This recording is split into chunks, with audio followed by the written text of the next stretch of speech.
Le pont des enfants. Que c'est paisible une rivière. Les canards y barbotent et les cygnes glissent sur l'onde. Or, sur chaque rive d'une rivière vivent deux jeunes fermiers, leurs familles et leurs aides, profitant le matin du soleil levant et, le soir, du soleil couchant. Quand le soleil est au zénith, vaches, chevaux, chèvres et moutons se mettent à l'ombre, tandis que fermiers et fermières font la sieste sous les pommiers. Les uns étendus sur la rive droite, les autres sur la rive gauche. Le calme règne, tout est tranquille.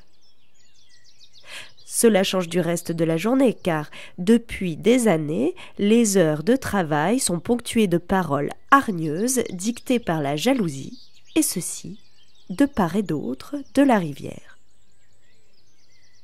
Tandis que le matin, les fermiers labourent leurs terres, en voici un qui grogne sur son voisin, dont les champs sont à l'ombre, alors que lui transpire au soleil.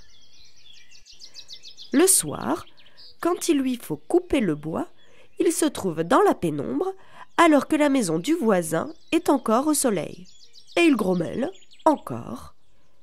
Et celui d'en face se trouve également des sujets pour envier son voisin et rouspéter, ou pire. Quant à leurs femmes, elles aussi sont gagnées par le mécontentement de leur mari. Alors, celle qui étend sa lessive sur la rive droite lance une méchanceté à celle qui vit sur la rive gauche. Celle-ci lui retourne une injure en ramassant son linge. À la suite de quoi, les maris vexés ramassent de grosses pierres pour les jeter à leurs voisins. Ils se visent mutuellement. Mais, comme la rivière est bien large et que les pierres sont bien lourdes, elles manquent leur but et tombent à l'eau. Durant ces disputes qui accaparent l'énergie de leurs parents, les enfants s'ennuient de chaque côté de la rivière. Ils regardent nager cygnes et canards. Un garçon de la rive gauche pense « Ah, si seulement je pouvais être un canard !» Une fille de la rive droite se dit « Quel dommage que je ne sois pas un cygne !» Or, un beau jour, le niveau de l'eau a baissé. En suivant le cours de la rivière, les deux enfants découvrent un amoncellement de pierres. Tout excités, chacun peut gagner l'autre côté en sautant de pierre en pierre, et les enfants se rencontrent, et les enfants se regardent. Ils vont s'asseoir sur une grosse pierre, émergeant au milieu des autres, en plein milieu de la rivière.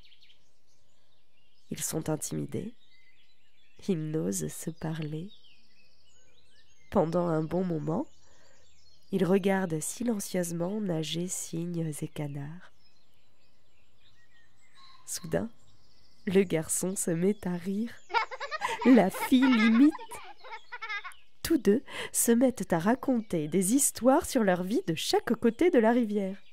C'est si intéressant qu'ils se donnent rendez-vous pour le lendemain, à l'heure de la sieste. Ainsi, le temps s'écoule pour cette fille et ce garçon, heureux d'être devenus des amis. Leurs parents s'étonnent de les voir aussi gais, et puis, c'est curieux, leur enfant connaît les histoires de l'autre rive, alors qu'eux-mêmes ne savent pas ce qui s'y passe. Quelque temps plus tard, après une forte pluie, le niveau de la rivière remonte et fait disparaître les pierres. Le silence règne à nouveau. On n'entend plus chanter les deux enfants. Plus de rire, plus d'histoires à raconter. Alors, les parents prennent le temps de réfléchir à cette situation.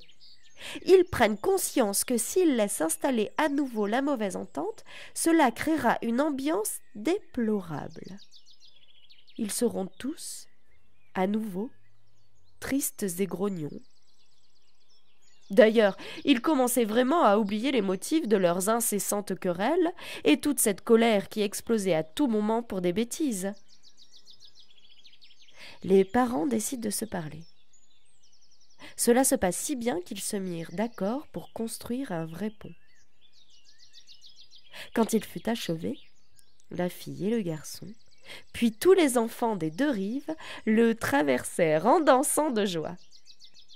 Tous se rejoignirent pour fêter leur ouvrage et le nommer le pont des enfants. Des ponts comme celui-là, on peut en voir de temps en temps ici et là. Ils sont très précieux. On les reconnaît à la forme de leur arche.